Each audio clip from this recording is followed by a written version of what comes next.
What is line regulation and load regulation? The stability of the output with respect to the input variations is called as line regulations. In other words, even though the input voltage changes, output voltage should not change.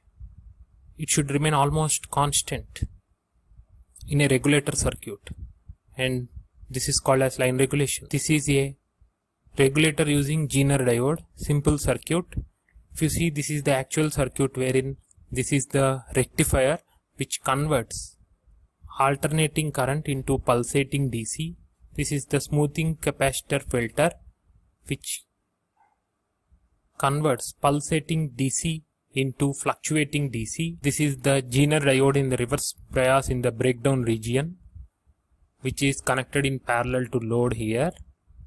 This is the regulator element. The purpose of this is to minimize the fluctuations in the output voltage which is given to load.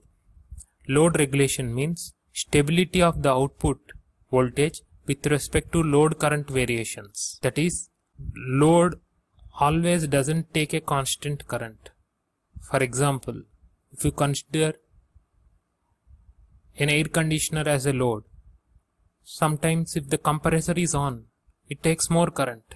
If the compressor is off, only fans and swinging blades are on, it takes less current. As load varies, output voltage should not vary. That is given by this load regulation parameter. As load increases, whenever you tell as load increases, it means that load current increases. More current is drawn from the circuit.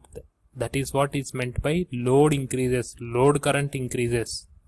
Increasing the load means more number of resistances you are connecting in parallel. That is, load resistance, equivalent parallel combination of total equivalent resistance decreases and hence current increases. That is, load current increases. That is, load increases. Line regulation is given by the formula delta V out by delta V in. That is, change in output voltage should be very small with respect to change in input voltage. Load regulation is delta V out by delta IL. That is, change in output voltage should be very small with respect to the change in the load current drawn from the output.